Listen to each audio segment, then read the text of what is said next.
Hey everyone, I'm diving into a hot topic today that's reshaping the landscape of express cargo services. Let's unpack the recent monumental shifts and see who the real winners are. In the latest industry shakeup, the U.S. Postal Service has ended its long-standing air cargo contract with FedEx and handed it over to UPS. This move isn't just a headline, it's a game changer. FedEx has been flying our mail for over 2 decades, and now, starting October, UPS will take the wheel. Now, this may seem like a setback for FedEx, losing a contract worth over $1.5 billion annually. But here's the twist. It's actually a strategic retreat. FedEx is now free to downsize its massive air network and focus on cost control, aligning perfectly with its corporate goals. Essentially, they're trimming the fat to stay fit in the competitive race. On the flip side, for UPS, this contract isn't just about adding dollars to their revenue. It's about smarter logistics. With a term of at least 5.5 years, UPS plans to weave the air cargo with its ground operations, something FedEx struggled with due to their separated networks.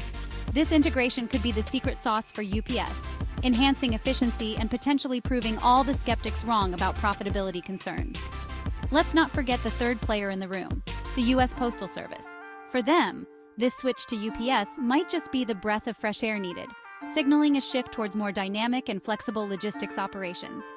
Switching gears, let's talk about DB Schenker's new move, launching an onboard courier service. This isn't just any courier service. It's tailored for ultra-urgent, high-value shipments. Need a critical automotive part flown from Germany to China overnight? They've got you. This service isn't just fast, it's got white gloves on. It's all about handling those critical, just-in-time deliveries that can save companies from costly downtimes. And let's not overlook Miami's expanding role as a cargo hub with DHL Express, opening a new Miami to Argentina route.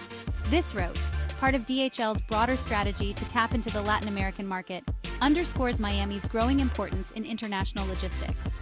Each flight can haul a whopping 52 tons of cargo, demonstrating DHL's commitment to strengthening trade ties between the Americas. So, who are the winners here?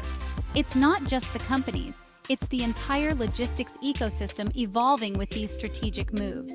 Each player is adapting, finding new ways to streamline operations and tackle the challenges of a rapidly changing global market.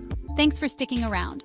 Let's keep an eye on these developments because in the fast-paced world of air cargo, today's strategies could be tomorrow's game changers.